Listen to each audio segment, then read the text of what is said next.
Okay, my name is Rashid Wamela, a Mastercard Foundation Scholar here at USIU-Africa. I'm in my third year, second semester, pursuing Bachelor's of International Relations, and I'm a co-founder of MbuziBora Project that empowers women and single mothers through exotic goat rearing. I'm Lenora Kellen from Cameroon. I'm a Mastercard Foundation Scholar at USIU-Africa, and I am in my fourth year, majoring in International Business Administration and concentrating in marketing. I'm one of the co-founders of MbuziBora. My name is Mercy Muthoni. I'm a Mastercard Foundation Scholar. I'm studying at USIU-Africa, majoring in psychology, and I'm a partner of MbuziBora Project.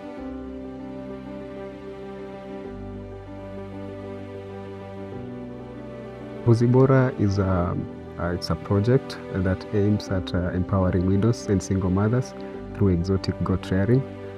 We started this project last year in an area called Chepkube village in Bungoma County. I was raised in this area for quite some period of time, and being a member of this community, I realized that the single mothers and widows were going through a lot. They were living in poverty, and looking forward to address agenda number 1 of SDG, we had to come up with a project that will elevate these widows and single mothers. And so we had an engagement with the single mothers on how we can help them to change their life. And through the interaction that we had with them, this is one of the things that they advocated for, given that they have limited land for farming. And we're looking for something that will be sustainable for long. And since the goat farming doesn't involve a lot of work, we saw that it was an ideal to implement this project. And so we started it with these 7 single mothers and widows. And right now, we are seeing the fruit of this project.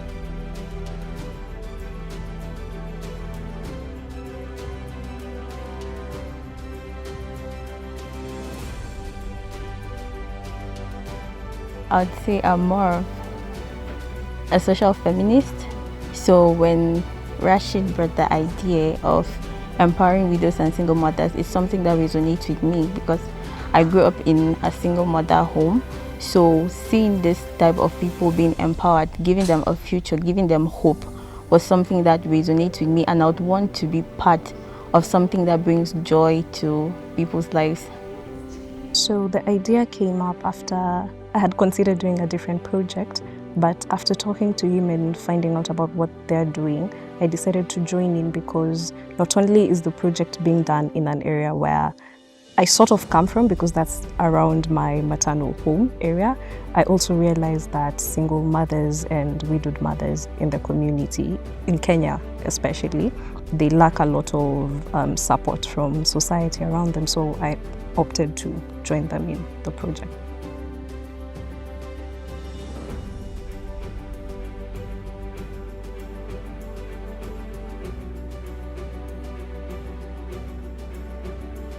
Okay, first and foremost, in order to empower women, you have to be in their shoes.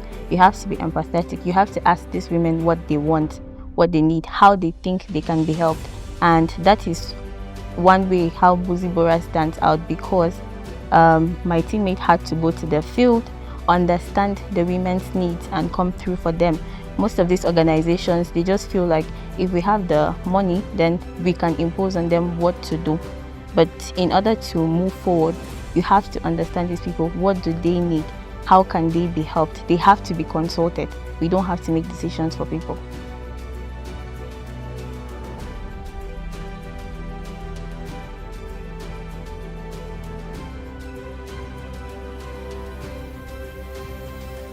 Right now, we've empowered 7 women, and the project, we hope that in the next 2 years, we'll have we have a target of 100, reaching out to 100 widows and single mothers.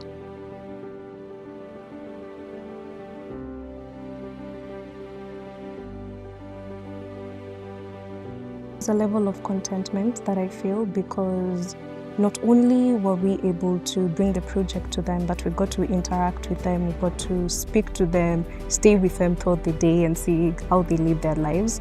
And it was very interesting to see the excitement that they felt once we started the project and as we implemented it. And also in the long run, especially towards the end of the project, most of them, they even seemed a lot upbeat, and they were very excited to speak to us, to speak to other people in the community. And you could see even the other members of the community felt like these women were deserving of what we came to do for them.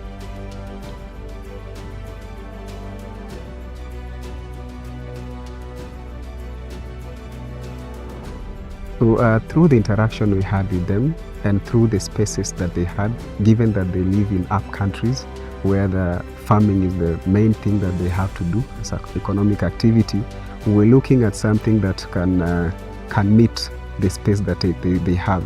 And so with this limited of land that they have, we saw that goat rearing will be ideal, but not just a goat, but we went for exotic goat because number one of its quality of breeds, and also it produces a lot, and also the milk production, it's actually high. And when you look at the prices of milk, right now 1 liter of milk retails at 140 Kenyan shillings, and this exotic goat can produce 3 liters in a day.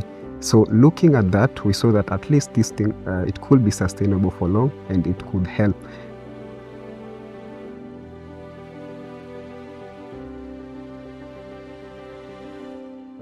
So we implemented the project in December, towards the end of December. And as of now, I'd say it's around 4.5 months. And some of the feedback that we've gotten from the women that we left the goats with, they say that some of the goats are expectant. So we are hoping that very soon we will be receiving newborn, more babies that we can give also to other women and expand the project.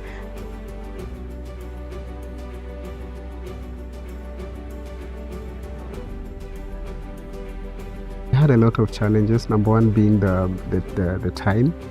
We had a limited time to implement this project, and so we used to work even an extra time so that we can see that this project is implemented within the period of time that we had set.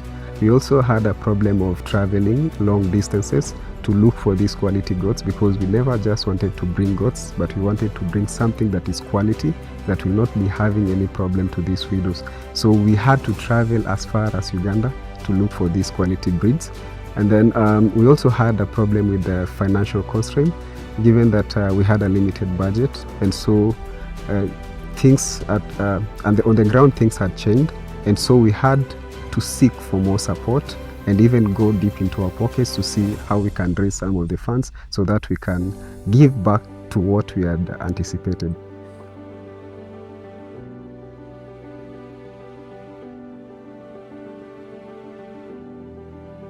We have different types of exotic goat, and for us we were focusing much on Sanin, which is for milk production. We're also focusing on Toggenbach, also for milk production. We also looked at the Boers, which are for meat production, and these do produce quality milk and also quality meat. So that's why we focused much on this kind of goats, given of how productive they are.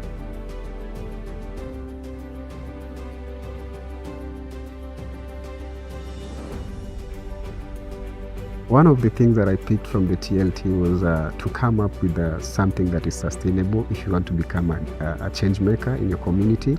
And so when you're looking at the project that we wanted to implement, we were looking for something that will be sustainable for long. And so from what I learned from the project, from the TLT, this is one of the things that I picked. Okay, I would say what stood out for me was visionary leadership, whereby we were asked to think about leaders that their visions work hand in hand with what we dream about, the people would like to become. It helped me to know that in everything you need to have a vision, actually, and ethical leadership as well. We have to show integrity in whatever we do. We don't just get funds and use them for our own gains, but we have to use it for something that will help others as well. I'd say self-awareness, because it helps you know who you are, what you like, what you don't like, how you interact with other people, what you expect of people. And personally, I'm a very structured person. And I remember when we were doing this project, I encountered a challenge where people weren't keeping to time. And I struggle with that when people don't keep to time. But then, considering I'd done a lot of self-reflection, it was easy for me to understand that you're working with different kinds of people. People will not always be on time, but you can find a way to sort of balance out the problems with it. So I think self-awareness was a main thing that I learned as we were doing the TLT project. Another thing that I picked from TLT was also collaboration, because sometimes we tend to think that the problems or the solution that we have, it is what the people on the ground have. But in actual sense, these people have different problems and they have different solutions to these problems. So it is always good to engage and also collaborate with the people that you want to transform their life. And so this is one of the things that actually stood out to me from the TLT training, and also when I implemented it, I saw it working to me.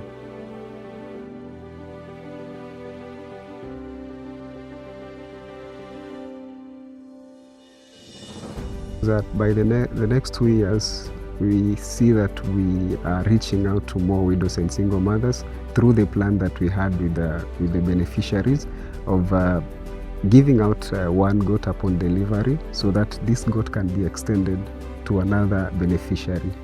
So in the next few years, we see that we want to see that at least there is an expansion of the project, and also women are also benefiting from the outcomes of this project. So in 5 years time, we envision a community whereby women are independent, women are able to take care of themselves, because after research carried out, we found that the majority of the population in Chepkube are widows and single mothers.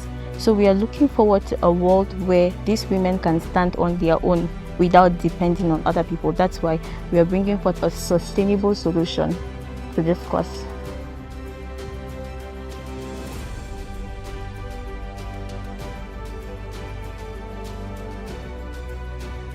It's been nice, quite eye-opening, and I think one of the things that I personally enjoyed was the trainings that we had. So the financial literacy trainings, where we had to take the women through how to save, how to budget for their money. That was very insightful to do, because most of these women, they don't know how to go about finances, and I think that will be a very nice aspect that I would like to partake in.